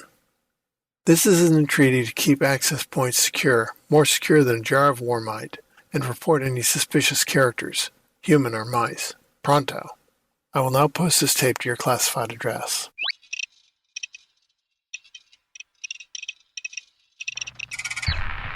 To participate in the Fallout Terminal Velocity project, send your special letters, holotapes, and terminal entries to thefalloutfeed@gmail.com. Thank you so much, Lee. That was a nice quick one there, Lee. Absolutely. The next couple are short and sweet. But we will always be looking forward I to don't know them. how sweet they are. That was kind of, persnickety. How dare. Lee is nothing but sweet ever. All right, you guys, let's roll into... I think we're checking in with Jess next, aren't we? Seeing what's going on in our world of the iguana bits. So let's see what's new in the news. Jessica, to the office, please. Jessica, to the office. Your iguana bits are ready. Please come pick them up. Why, thank you, Jess. Well, look at this hefty tray. We've got a smorgasbord of iguana bits today. Not too many, but we've got a pretty delectable. Andrew, did you hear the news? What's the good news? New season starts in 4 days for Fallout 76. When was that Milepost announced? 0. a month ago. Oh, okay. I've talked about it every week since. But yes, No, but it's coming up. I thought that you were making a point that it's released all of a sudden. Okay, yeah. I don't know. I don't know if I'm going to care or not. Along with that, a new community calendar dropped. So that's what we are here to talk okay. about today. Cool. Dearly beloved, we are gathered here today to talk about Milepost Zero, the Country Road update coming out on September 3rd, and along with it, a community calendar. So, yes, what do we have coming up? So in September, the only big events are a double XP weekend, September 12th to September 16th, which is right in time for the Mothman Festival. So you get that extra XP from Mothman. Otherwise, people will just be kind of experiencing the new things that come with the update. There are a number of things we talked about. One of them, the caravan system for Milepost Zero, where you are getting the new caravan event, where you launch and then guard a caravan across the map. That part is delayed. So that's one of the biggest new features of the update. So it's unfortunate that's delayed, but the other patches, balances, new legendary system, this and that will be in there. And of course, a whole new season. That should be launching by the end of September. If not, it would be early October, but it should be by end of September is the current plan. They only announced that 2 days ago. Looking ahead for the rest of the season, as we got the new map, we do have Spooky Scorched coming back, of course, or Sporched, as we call them around here, right, Andrew? Yep, Sporched. Yes. We got the Sporched in October, end of October for Halloween. They are doing some kind of celebration for Fallout Day, so keep your ears peeled about that on October 23rd, aka Bombs Drop Day. And, next big, server-wide event is not till November with Invaders from Beyond. So that's neat because... When's Mischief Night coming back? So Mischief Night, I might have mentioned a couple weeks ago, they could not get it working well enough. Fuck. And they teased us so hard, They right? did. I was excited. Dang it! I should know. They've punched us enough that I should really know better by now. I heard you like pets. Oh, guess what? Not getting them yet. Mischief Night, but Mischief Light is like dangling a carrot for you. It's like that Geico ad. Oh, you got to be quicker than that, because they're totally teasing us. Because everyone knows this. It's a favorite event. So saying you're bringing that back was a huge deal, huge selling point. They even had it testing on the PTS and then did not have any update. It does, I'm not going to say bait and switch, but it's disappointing. It's very, very disappointing. But they tried, obviously, and they're still supposedly trying on that. But that's a hard one to hold out hope for. You know what I mean, Andrew? I'm being super fucking, I don't even know what the right word is. Skeptical. I'm over here thinking, do you ever think that they just put stuff into the test server just to kind of keep people's subscription numbers up? Cool stuff that they never actually intend on deploying into the main game. Okay, everybody, take off your tinfoil hats. I don't believe that they're doing that. That said, sometimes there's what you want to do and what you can do. As famous game developer Peter Molyneux has often shown us. It was great. Just jumping back, Gamescom, Peter Molyneux showed up and started talking on stage. Love him, creator of Fable and many other great games. But he's known for overpromising and occasionally not quite getting it there. So in some ways, they may have done that a little bit with some of the plans for this update. But I'm sure they were trying. But I am skeptical about getting it because given that they have in the past canceled it for not working, the fact that they tried to revamp it, rebuild it from the ground up in a new area where it shouldn't cause as much trouble, and they said, no, we still can't do it, that makes me skeptical they'll get it working. We'll see. But the new update's coming up. Should hold our breaths. I do find it interesting. We've had so many events. I was talking with Vanessa about this before the show. And 76 has been like, there's a new server-wide event every month. We just finished Mothman Equinox. We've had that for the last couple weeks. We've had, since the TV show came out, every couple weeks we've got a new event happening. But it looks like they're finally slowing down on that. So besides Milepost Zero and Double XP, there's nothing else on the calendar for September itself besides the actual update. So I'll have to wait a little bit on that. Those are the highlights from that. So something to know, a little PSA for everybody. if you are going to install the new update, if you're a regular 76 player, this is going to be one of the biggest downloads yet. So back in the day when a lot of us wanted to get on right away, and I know some listeners still do, when you want to get that update done and on that night, you would have to, like Andrew would say, Tori, can you start the download for me? And others. And it'd be like, it might be 8 gig, it might be 20 gig. Well, this one is going to be a repack. You're going to have to re-download the entire game of Fallout 76. So you don't uninstall or anything, but essentially they're doing a repack of assets and the way things are marked. So they're going to make it smaller. So it'll take up less room on your hard drives. So that's a really positive thing. But yeah, it's not a reinstall. The install is staying, everything's there, but you have to download the entire game and it will then replace what's needed and upgrade it like it always does and update it for you. They haven't said how much less space it will be, but I'm hoping, we lose 10, 20 gig or so. Probably not that much, but we'll see. So yeah, so do plan ahead. That those of you on slower internet, you may need an hour or two to download. I was just about to say, poor Angel, it's going to take her fucking 3 weeks to download this new edition. Angel has better internet there. We're not going to tell tales from school. Angel, if you don't, I'm just saying that so people know. But no. But some of our friends, internet it can be spotty, so you never know. I just wanted to give people a warning, heads up on that. The other thing, some people are saying, hey, maybe you should make sure you back up photos that you have in your gallery if you haven't backed them up yet. And that's fair. It shouldn't do anything to them, but you know how shouldn't and actually does. Yeah, exactly. So just a thought. One cool thing coming up this season that I hadn't known about ahead of time, there's going to be a new level 100 plus repeatable challenge. So you know how on the scoreboard, when you hit level 100, you can keep gaining score, but you're not getting all the experience score and stuff that you did early on. Well, now you're going to get score for every 3 public events you complete. It's going to track your public events as a repeatable challenge. And so if you're a person who likes getting in there and hopping, between Rad Rumble and whatever your favorite public events are, you can do that and get score that way now. So that's a new thing. People getting on Scorecation even quicker.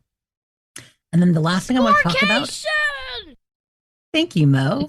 The last thing I wanted to talk about was the new legendary system, because there was some discussion in one of our messenger chats. All right, get out your notes. Andrew had some everyone. questions. All right, I got my pen, got my notebook here. We're in note-taking mode now. Comment that came up from Eric earlier. So he's talking about what he was going to do. So let's see. What is he saying he was doing? Let's remind everyone of the scenario. Something is happening with the legendary weapons. They're revamping that whole thing, removing. There's now a legendary crafting system. They're removing cores. So legendary cores are going away. And when the update happens on Tuesday, every core in your inventory will convert to scrip. Okay, so if you've got 400 cores, you've now got 400 scrip. And it's kind of funny because cores are definitely more valuable than scrip, but people can be pretty maxed on scrip anyway. So not a big deal to me. But so what Eric mentioned he's doing is he's going to be crafting a couple hundred Secret Service armor left arms the day before the update, and then scrap them to unlock legendary monster plans. And then he'll probably be a little bit underwhelmed with what he gets, but that's just him. So here's why he's doing this. So there's a max amount of script you can have. And if your cores convert and it can't fit, you're going to end up losing that script. But also the new system, in order to craft legendary mods, you need to learn a recipe. How do you learn a recipe for crafting a mod? Just like everything else in the game. So you know how you scrap your guns to learn the mods for the guns. You scrap your armor to learn the mods for the armor.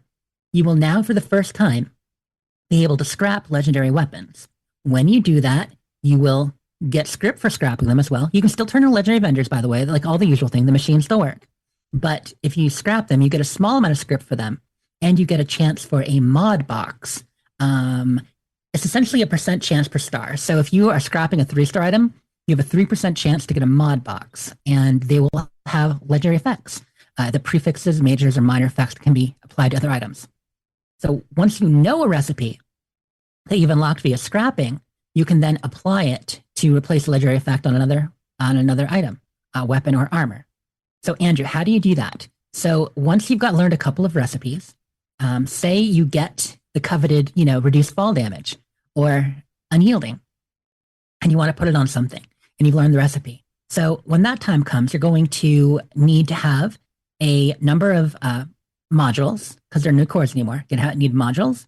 You're going to need some script, and then usually a couple of other in-game items. So it'll give people things to hunt for. So an example, crafting an unyielding 3-star, you need 5 Excel. You guys know the Excel drug? You need 5 Excel in addition to some legendary modules. Boo fucking hiss, man. No. No me gusta. So you get that flat chance to unlock a new mod plan. Once you have the new mod plan, you can craft it using various things with the modules, script, and whatever the recipe requires. It is a limited number of things you can learn. So they're doing it like the way they lock plans on some loot box drops, where once you learn unyielding, or once you learn overeaters, once you learn bloodied, not bloodied, but you know what I mean, you can no longer learn that. So it won't drop again. So you're not going to be like, oh, I've scrapped and I learned the same plan 4 times.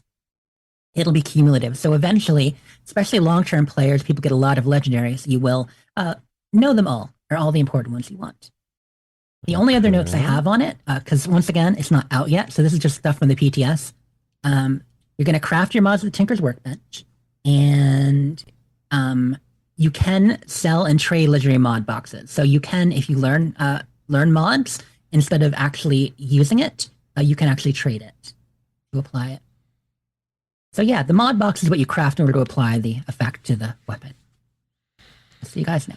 Oh boy. I'm sure it'll just work. A new mechanical system. It'll just work. But there's one less currency. I mean, you can say, ooh, these mod boxes are a new currency. They're not a new currency. It's, how like in Fallout 4, you can get a mod and apply it to your weapon. Whereas in 76, you usually just craft it on the weapon.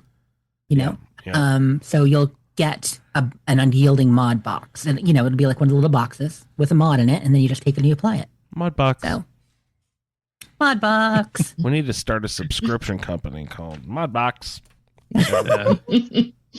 Yeah, because it certainly wouldn't be nothing aristocrats, nothing auto stem, nothing overeaters, nothing nocturnal. Thank you, Nostradamus. That is going to be me Tuesday night. You know it is. I'm gonna like Eric, I'm gonna craft some stuff because I am right near max script right now. So I've got to craft some stuff. And yeah, the best way to learn new things will just be crafting a bunch of 3-stars and scrapping them all to learn plans. Just like when you're trying to learn, like you want to learn like pistol mods, and you just craft a bunch of them and scrap them all till you learn the mods you want. So that is it for the update. More to come, but with the delay on the caravans, I just wanted to be sure to highlight that. Y'all, the countdown has started, and it is 10 days to Elder Scrolls Castles. Kaboom! You too can be Thane, Jarl, or my liege of your own castle soon, 10 days. So yeah, Andrew, I'm going to turn the Fallout Feed account into a Castles Countdown account. Nice. We're just going to count down the days. I support that wholeheartedly. Will it come out on Morndos, or I don't know any of the rest of the days? What are the days in in Elder Scrolls Morndos? You've got Turdos. Turdus, yeah. Turd ass, of course. Sundas. I mean, they're mostly yes, and exactly. They're mostly and like the ours, rest. slightly different. Joy. Anyway, is there a date? There's not a date for the second series of the TV show yet. So not even close. Oh, no way. Production is supposedly started, but no concrete evidence on that.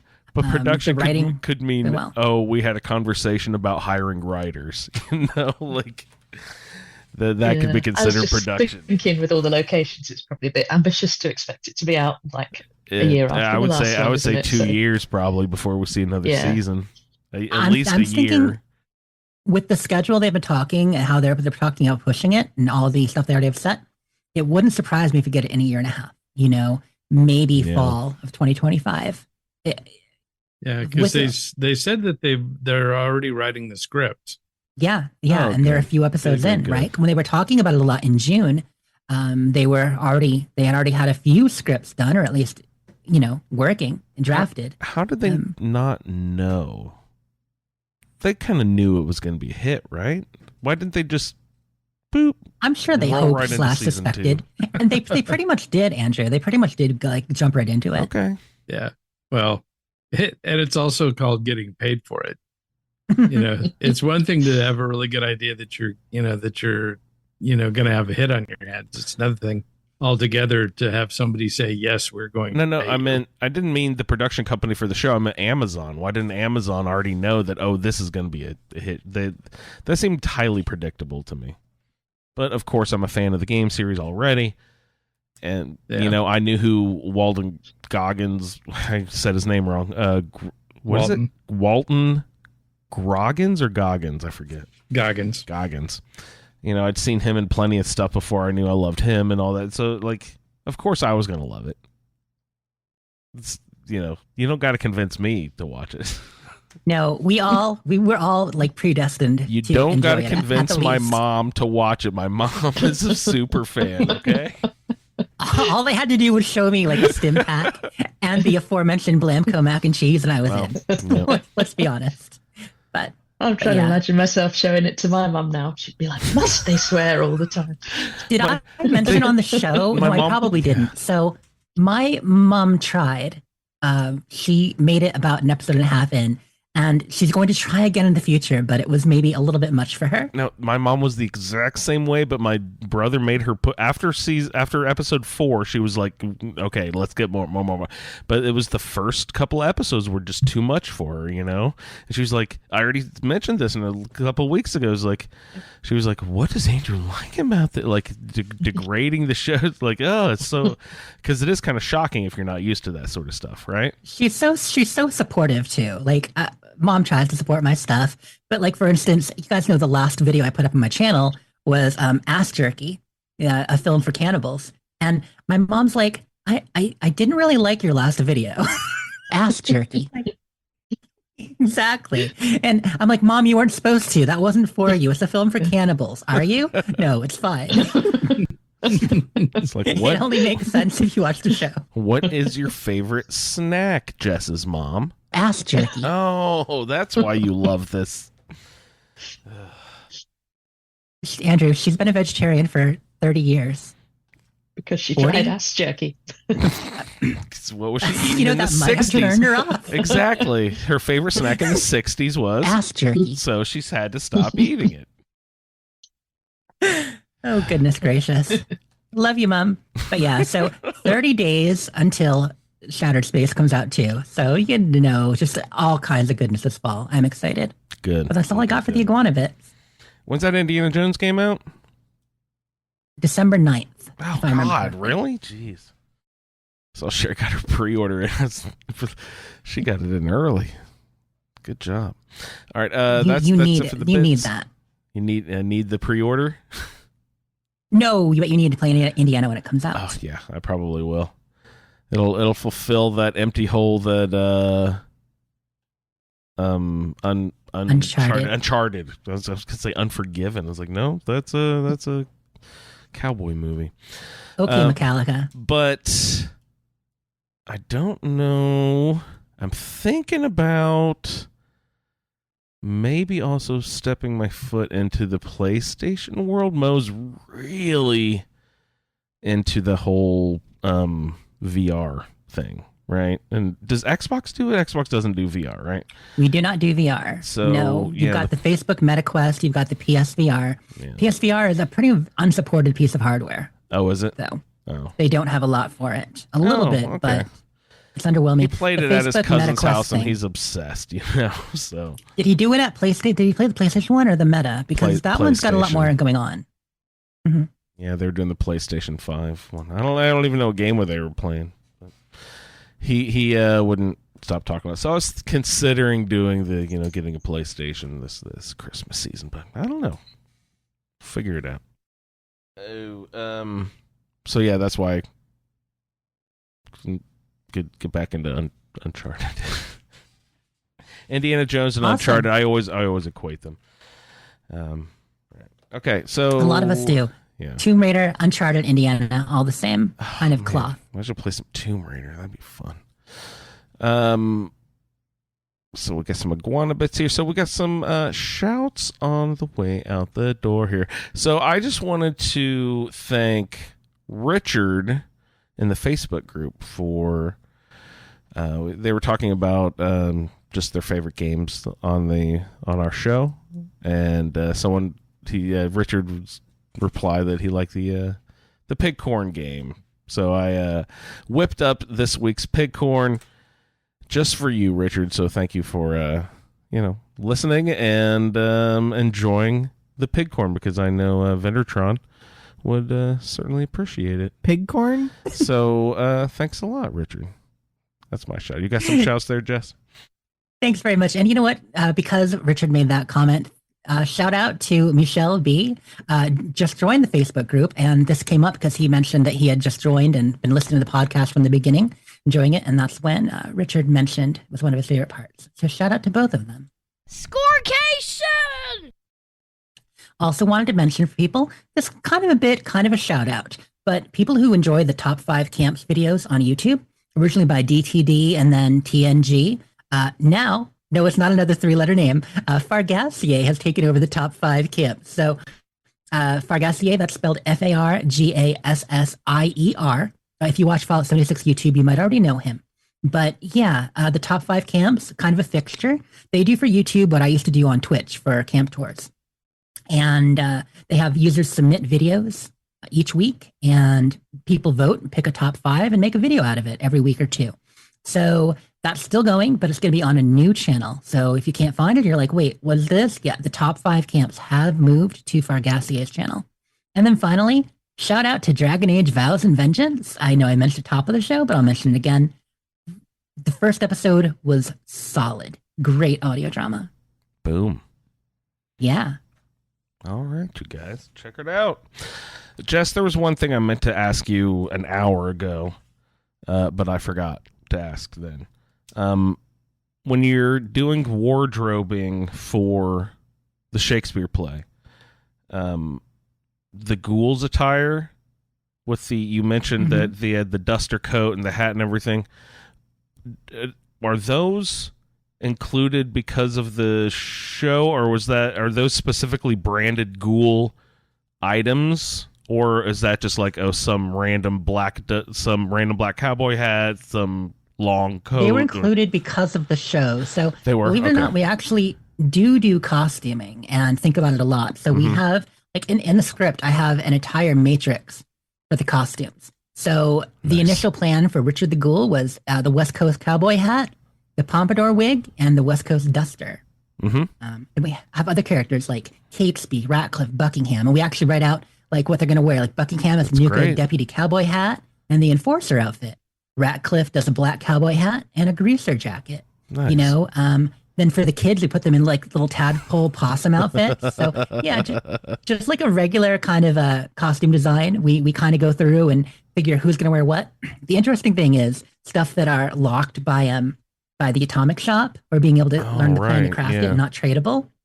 So sometimes we say, oh, this character should wear this character should wear that, draw out a matrix, and this person's like, I don't know the plan. Do that. It's not tradable. Yeah.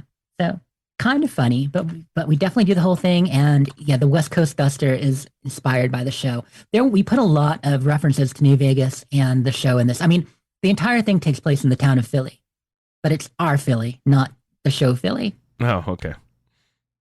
I'm excited to watch it. I'm excited for you to watch it. Hey. All right. Do you guys have any other topics you'd like to bring up on the show this evening? Vanessa, okay, question for you. Yes. How offensive is it when Andrew tries to do his British accent of whatever? All right. Spot on then. Jolly good show. Right. That's perfect, right? It's not offensive. I was going to say we do all wear powdered wigs still on a Sunday and a bowler hat. Perfect. I love that. No, it's fun to see all the stereotypes, and that is cool. Sunday best. That's awesome. Thank you. And Oh, I'm that's glad very to nice. see the Wombles getting the recognition they deserve. The Wombles, so they are a thing. They are It like was a children's show or TV something. show, yeah, it was a TV show in like the 70s, 80s. Oh, So they did beautiful. recycling. So people would like fly tip, I guess, on Wimbledon Common, and the Wombles would gather up all the trash that they'd left and convert it into something useful. Wow. So I was Fly going to tip. ask, so the Womble fly tip, like dump, Like a dump. Okay. Yep. yeah, go and dump stuff just randomly in a park, basically. So I was going to ask whether the Wombles in the game used a junk jet, because it feels like they should. No, I don't think their claws could really handle a junk Yeah. jet. They're very effective, just like, Yeah. So they're Hacking very it. unscary in the TV show, little fluffy things with felt faces. It's the classic kind of children's thing, like the one thing that could never ever hurt us, and then it does. Yeah. Yeah, they are very fluffy. Yeah, kind of like the raggers. They're very fluffy looking creatures that'll kill you. So the only ones that are really kind of scary looking are those famished. Famished are very, yeah, they have an emaciated demon kind of look to them. Yeah. They actually, you know what they remind me of? What are the imps in the Elder Scrolls? The scamps. They remind me like a scamp, Oh, but like yeah. a tall scamp with like horns or something. Yeah. The thing that makes them particularly humorous is the fact that they use the mongrel sounds for those. So when you hit them, they make that sound that the mongrels make. That kind of yelp, and that sort of thing. So it makes them much less scary. Well, that's good. Yeah, but the enemies, and I mean, they're all a little scary in London because they are pretty tough. So many are tough. I mean, a drenched Radshrew is pretty scary. Yeah, Ready for it. drenched. Yeah, that intrigues me. The irradiated shrew is. They've got two little legs. They hop. I mean, they're adorable and very bitey. Like the foxes, Very too. I'm glad the bitey. foxes are less bitey. But now, are foxes that common in England as an Yeah. animal? And like it's sort of it's quite a thing. Urban foxes, obviously, they were a countryside thing, but they've really encroached on towns and cities. Yeah, That explains why we had the rad foxes in game then. Okay. Yeah. Or mangy foxes, as they're actually called. Yeah. Nice. Well, that was all my questions. Well, then, Vanessa, in your best American accent, please tell us where we can find you. Oh, gee, can't do accents. Come I'm not on. I love hearing British people do American accents. Sometimes they're just spot on and you can't even tell. Oh, it won't be. Oh, gee, y'all. Oh, gee. She sounds like Lucy. I'm not really a social media person, so I'm on the Discord. Antares Cat. I don't know why I picked that name. It's really hard to say. But yeah, I'm on the Discord, but I don't really do Facebook or Twitter Beautiful. or anything. Cool. Oh, that Twitter was very American. Good job. Thank you. Thank you so much for hopping on this week. It was a great time. And Yeah, pleasure. Thanks for inviting me. lovely to speak with you. All right. You can find Jess over there on the Twitters at SleepIs4T, also at Damesing Game, and also at You Wastelanders, but mainly over there on our Discord. Jess, thanks so much for hopping on tonight. Thanks, all. Ray can also be found in our Discord, also at RayLB and at BBCISSS for the Butcher Baker Candlemaker in Space for all of your No Man's Sky needs. Ray, thanks so much. Good times. I can be found in our Facebook group, and the show can be found at the Fallout Feed. I'd like to thank everyone for downloading this edition of the Fallout Feed, and we will see you in the Wasteland. Thank you for downloading this episode of the Fallout Feed Roundtable. If you are interested in doing a play-along character with us, the show can be contacted by emailing falloutroundtable@gmail.com. For the roundtable schedule, our Amazon link, and all other show information, please head on over to asapodcasting.com, where you will find the Fallout feed, a Skyrimatic podcast, our YouTube channel, the Chatterbox, as well as other content. Once again, thank you for downloading, and we'll see you in the wasteland. Hairy situations. Script for scraps. Snacking on them. What am I going to do? I have Just- the power. Just Stop flirting with me, please.